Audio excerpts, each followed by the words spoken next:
welcome back to my channel. In today's video, as you can tell from the title, I'm going to be doing a book review of two books. This is my first time doing a book review on the channel, and I just thought I would give it a try and see what you guys think.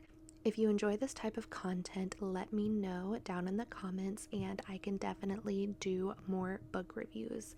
But for today, we are going to be reviewing the first two hockey romance books that I have read. I have been super intrigued by the hockey romance genre, and I have just heard so much about it. So the curiosity got the best of me, and I decided to jump in and check it out.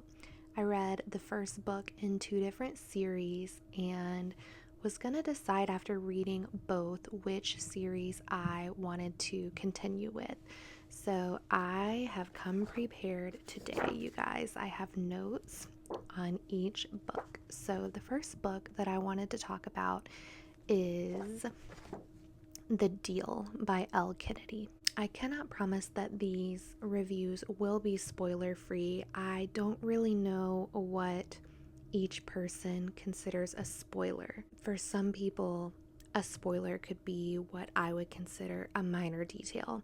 I'm not going to be giving anything away huge that I feel like would ruin the book or ruin the ending or anything like that, but I will be talking about just some different aspects of the book that I enjoyed or did not enjoy. So if you're worried that the book might be spoiled for you from watching this, please just click off, and I'm sure there's another video you can find that might be a better fit for you.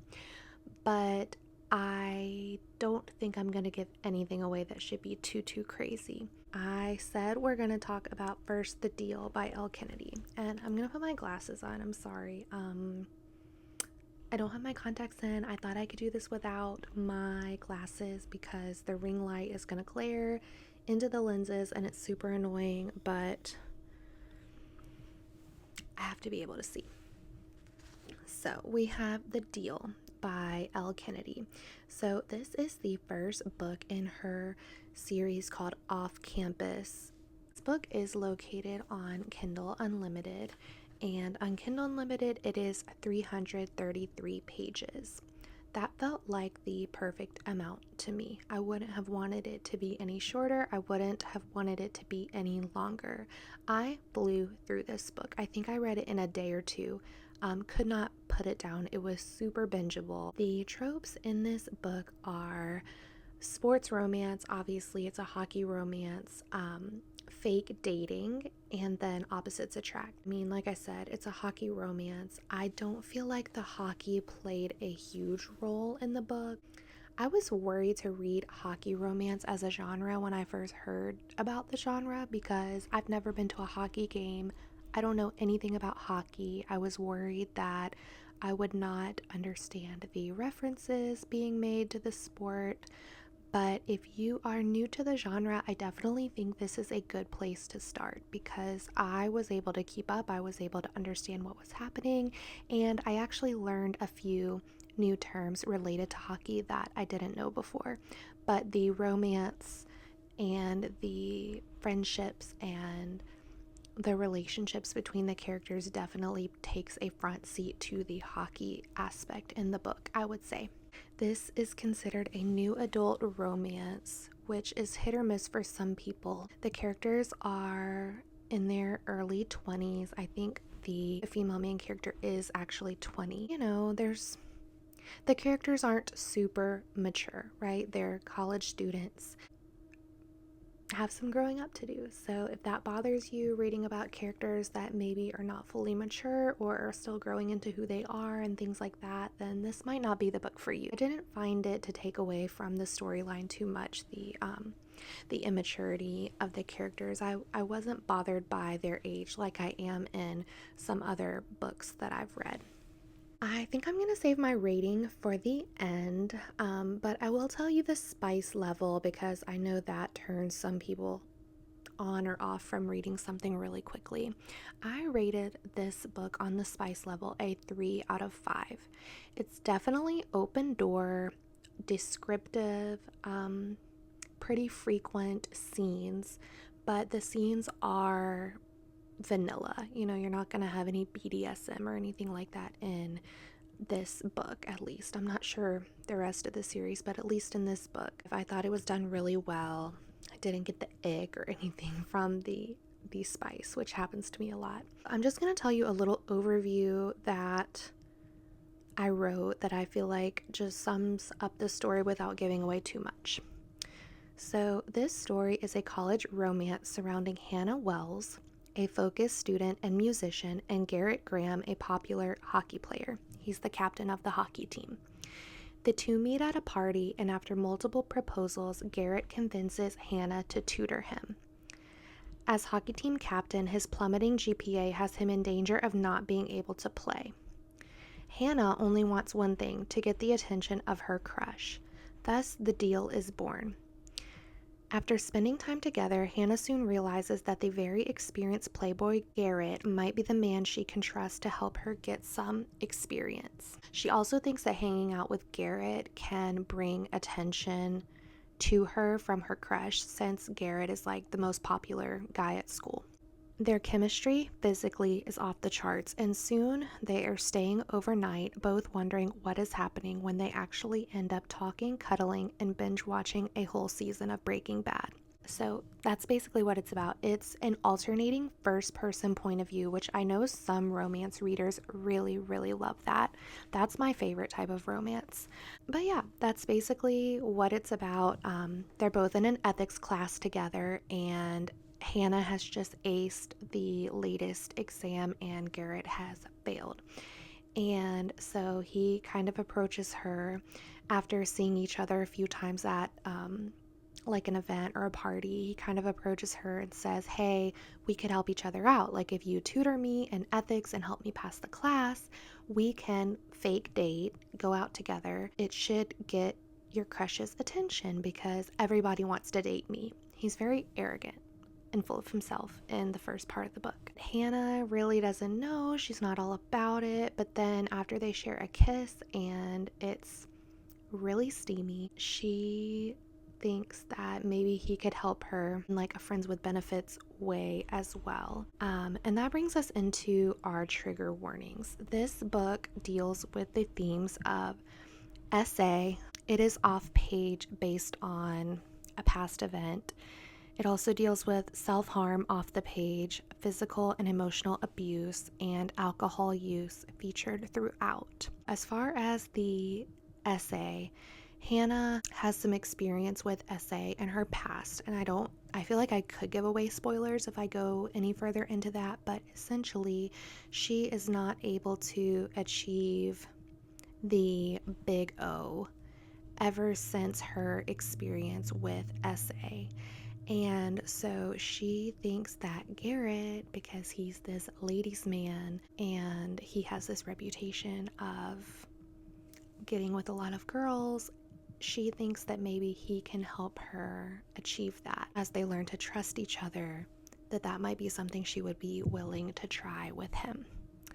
So that's kind of a synopsis of what the story's about. Fake dating, and then, like, obviously, what do you guys think is going to happen? They realize feelings for each other through this scheme. That's the overview. Those are the trigger warnings. And I just wrote down like what I loved about the story and what I did not love as much about the story.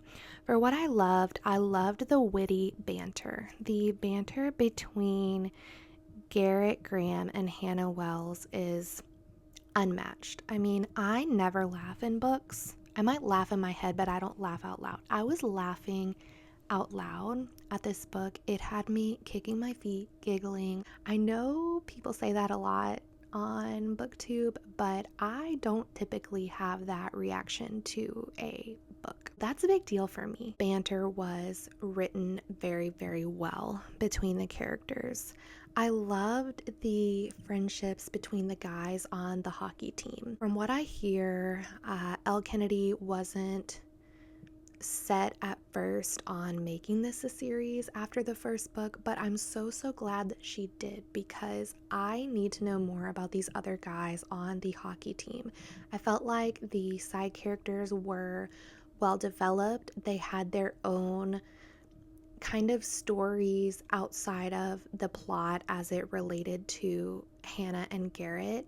And I just loved the way these guys supported each other, but they also picked on each other. They're like brothers. I love that aspect of reading a hockey romance, is seeing like the friendship between the guys and what that means to each of them, and more specifically in this book, what that meant to Garrett and just kind of how they're there for each other. I loved that. Garrett Graham, he's my new book boyfriend. I felt like him and his character arc just grew so much throughout the story. Hannah grew a little bit. I wish I would have seen a little bit more growth from her as a character, but Garrett, my gosh, he completely went from just being the guy whose focus was hockey and he didn't want to be in a relationship, really didn't have a lot of interest in relationships, and really didn't have a lot of respect for women in general at the beginning of the book, to just a guy who would have done anything for her. His actions proved that even more than his words, and you just saw him grow into this guy who loved Hannah so much and never expected to feel that way. Also, he just dealt with so many struggles with his family, especially with his dad. When it referred to like physical and emotional abuse, that was referring to Garrett's dad. And Garrett's dad essentially just sees him as somebody who is meant to follow in his footsteps, you know, like he could skate before he could walk. And his dad is a retired pro hockey player, and his dad just wants basically Garrett to be him and Garrett to live up to the expectations. Garrett's dad essentially was abusive towards him and his mother growing up, and still kind of has this mean part to play in Garrett's life, where he essentially acts like this big bad guy that's still going to punish him, but Garrett's bigger than his dad now, so he can't really do anything. And they have a very strained relationship. They barely have a relationship at all, but he still stays involved in his life just to make sure that he's living up to his standards as a hockey player. But just seeing Garrett navigate those struggles and grow into his own and learn to stand up to his dad more than just physically, but you know, demanding the respect and treatment that he deserves was really great. What else do I have written? The spice was spicing. I enjoyed it. I didn't find it gross. It didn't turn me away. I feel like good spice, it's hard to find a book written with a good spice that's not like too over the top or too frequent, but also doesn't leave you like wanting more, I guess. And I just felt like it was done very tastefully. Um, I liked it. I couldn't have asked for anything different when it came to that. And just seeing Garrett and the way that he navigates the situation with Hannah, you know, it's a delicate situation. Like, she's an abuse survivor. The way that he doesn't treat her as like frail or breakable, but also just gives the issue the attention and respect that it deserves. He just handled that with such respect and care. And I worried, like, when I read that that was what was happening, that she was going to go to him for help, I just thought in my head, oh no, like this could go so wrong so fast. And I was really worried about Hannah as I was reading and as they were trying to navigate this issue. But Garrett was the man for the job. I'll say that. I love Garrett.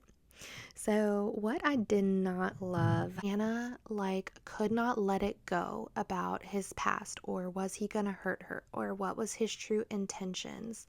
I just feel like it took her forever. Even to the end of the story, there were still trust issues going on, and I was Team Garrett. She left a little bit to be desired for me. So, I'll tell you guys my rating now after yapping about it for over 20 minutes. I gave this book a 4 out of 5 stars, which is a really, really, really good rating. I ate it up. I binged it, like I said, in a day or two. I would highly recommend it to anybody looking to get into hockey romances. I think it was a great book to start me off in the genre. Overall, I just I loved it. We will now move on to the second book. So the second book is Consider Me by Becka Mack. This is from the Playing for Keeps series. It's the first book in the series, and this book is also on Kindle Unlimited. It was a long one, you guys, and that's my number one complaint about the book is the length. Like, tell me why this little hockey romance is 559 pages long. I just felt like it was never going to end, but I loved it. I loved it, but like, why is it still going? The tropes in this book, obviously hockey romance. This is a reformed Playboy book. Insta love, but he falls first. I know there are some strong opinions about the reformed Playboy and how it's just been done over and over and over again, but it's done over and over and over again because it's so good. It's so good, and it just works. It just works. Like, who does not want to read about a man who gets around with everybody, doesn't want to settle down, doesn't want to be tied down to one girl, and then literally falls at his feet face first for somebody? There's a reason why this is such a popular trope. So it doesn't bother me, and it did not turn me away. I definitely fell in love with this book based on the cover, and I do think I will eventually add it to my physical library. It's beautiful. The artwork on the front, it's like a watercolor scene, and now that I've read the book, I understand the cover, but I thought it was just like a random outdoor scene. Like, I didn't think it meant anything to the story, but I just really like the cover, and that was my first experience, just like seeing the book at Barnes & Noble. That first put it on my mind. And then after I read The Deal, I wanted to read the first book of this series and then decide from there like which one I wanted to continue with first.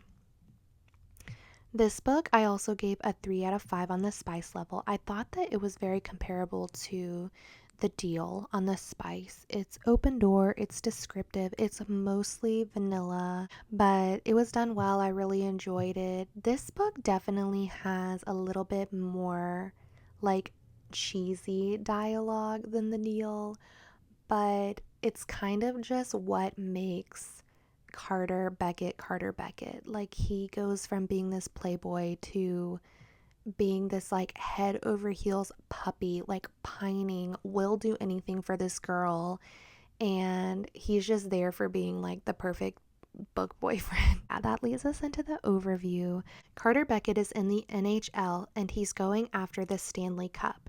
He's known off ice for being a playboy. He spends a lot of time in the penalty box and has a different girl on his arm every night until he meets Olivia, aka Ollie. From the moment he danced with the high school fitness teacher at a party, he fell hard and he fell fast. He wants to change his ways and be the man Olivia deserves. Olivia cannot look past his bad boy image on and off the field long enough to discover his more redeeming qualities. Spoiler alert, this includes his love for Disney movies, his blind best friend in his 80s with a love for book smut, and his exceptional skills at being the ultimate book boyfriend. The trigger warnings for this book would be sexism, toxic relationships, violence, grief, death of a parent. Both main characters experience anxiety. There is a scene or two related to a panic attack. There's an off-page car accident and alcohol use throughout. I feel like the most prevalent theme that could be triggering in the book was really just the death of a parent. Carter had experienced the death of a parent pretty recently in the book, so that's related to the off-page car accident. And then the toxic relationships is more dealing with a side character in the book, not the main characters. Like, Carter is not toxic to her, really. Like, he falls at the very beginning and he's all in. So the toxic relationships, that's more dealing with like another a character named Adam, who does have his own book later. The main themes of this book would be, love, friendship, family, found family, insecurity, the female main character deals with a lot of insecurity, and then temptation and desire. I already said love. Like I said in the overview, Carter, he's like an MVP NHL millionaire hockey captain, playing on the best team that's up for the Stanley Cup. And then you have Olivia, and she's just like a high school gym teacher. She doesn't have money. She can't even afford to replace her furnace in her house. And Carter's over here with his 5 cars. So she just kind of feels, her first impression of him is just seeing him in these articles all the time, going home with these beautiful model women. And she has a lot of, I guess I would add to the trigger warnings. This wasn't listed on any site I saw, but she has definitely like some body image issues. So if that's a trigger for you, be on the lookout. But, she's just comparing herself to these women that are seemingly perfect with these perfect bodies and wondering like why a guy like Carter would ever go after a girl like her. And it takes her a lot to work through that. It takes a lot of convincing for him to get through to her to see that he does genuinely like her and that she is worthy of love and that she is beautiful and perfect for him. And it's a reoccurring theme in the book of him trying to get her to say I'm perfect, and she won't say it, but she will say I'm perfect for you. It's a really bingeable book, but it is super, super long. So if you're not looking for a book that might take you, depending on how fast of a reader you are, it took me close to a week. I think it took me like 5 or 6 days to get through it, and I was reading it pretty consistently. So it's just long, like for no good reason. I feel like it had a lot of extra that could have been cut out, and maybe others disagree, but for me, I just felt like it was really, really, really long. So, what I loved about it, Carter, once he decides to buckle down and he decides, like, this is the girl for me, essentially, his mom and dad had a love story for the ages. And, he thinks he's never going to find a love like they had, but also if he ever met a girl that he thought could be for him like what his mom was for his dad, he doesn't want to let it go. And when he meets Ollie, he thinks like this could be it, like this could be her. He has obviously been shown a very good example throughout his life of how to love a woman well. It's just amazing to see him just do everything for her. And he spoils this girl rotten. But it's not just that. It's not just about like acts of service and gifts and things like that. He knows her. Like he can pick up on the slightest change in her personality. He can pick up just the tiniest little hints and know like, okay, Ollie, like you're off right now. What is it? What's going on? Like he's so in tune with her. He pays attention. He's locked in.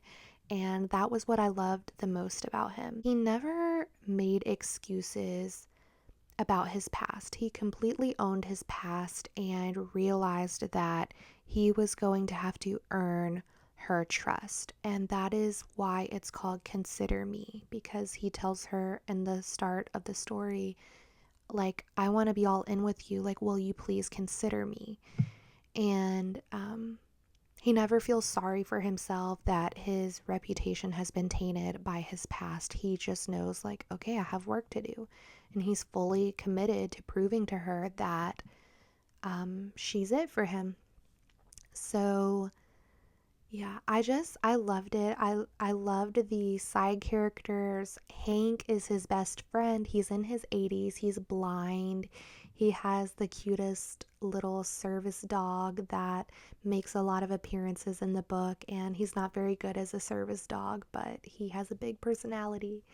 The guy Hank, the guy in his 80s, he loves reading like spicy books and smutty books, and so there's a lot of references to different like spicy series that Hank is reading. Olivia is also a a book reader, and so her and Hank, when they meet, they bond over their love of reading. And I just really enjoyed Hank as a character, and seeing the way that Carter takes care of his mom and his little sister, and how he takes care of Hank, goes to show the type of man he is. And I think that Olivia eventually realizes that. I loved the side characters, hockey teammates, the friendship between the teammates. It was the same as the deal. You know, you've got this group of guys, they spend all this time together. But this just takes it a step further than the deal, because these are professionals. So they're on the road, they're traveling, they're in hotel rooms. You get to see more of that friendship component, I feel like. And then Carter's sister, I just love her personality. She's in college, she's a dancer.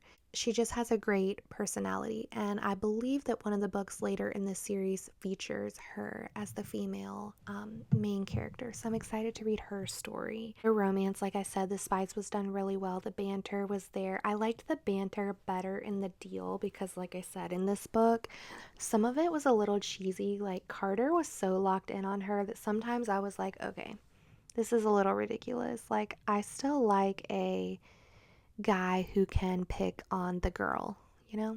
And there was a little bit of that, but there was more of that from Garrett and Hannah. And then what I didn't love, like I said, some of the dialogue was just a little cheesy to me. I found Ollie to be a little whiny at times and a little quick to jump to conclusions about Carter. Like, he's out here doing the most to prove himself to her, and poor guy gets pictures taken of him everywhere that he goes, and it's like she's just waiting on him to make a mistake. She's just waiting on him to fail. And every time there's just a little hiccup, she's really quick to just make a conclusion and run out. Oh, this isn't going to work. You know, that annoyed me. But I think I just really felt for Carter. I'm not seeming like a girl's girl in this review, because I'm out here in the first review saying that Hannah was too hard on Garrett, and then now I'm right here saying that Ollie was too hard on Carter. I promise I am a girl's girl, but these girls, it was just giving like insecure to me. And I like a really strong FMC. Like, I like a girl who can hold her own. I like a girl who isn't just pouting over a man the whole book. It was just giving like whiny to me and desperate and just like jumping to conclusions. That's the best way I know how to explain it. But she did have a lot of growth by the end of the story. Compared to Hannah, I didn't feel like grew very much. Ollie, I feel like did grow a lot by the end of the book. Like, the things that really would have bothered her in the beginning of the book, she had trust in her man by the end of the book, and knew that even if things looked bad, that they weren't what they seemed, because she knew that he would do anything for her and that he would literally never. But it took the whole book, 559 pages, for her to get there. So that was a long book to read and have to just hear like the constant insecurity. The ending was worth it. The ending was really cute. It had me laughing. It had me surprised. The ending really pulled it all together for me and made me want to jump into the next book. I gave this book a 4.5 star. I just took half a point off for some of the cheesiness and then for the fact that it was longer than it needed to be. And I hate even talking about the length because I loved it. I really did love the book. Thoroughly enjoyed both of these books. So if you're new to hockey romance and you're looking for a book to maybe get you started, I would recommend either of these books.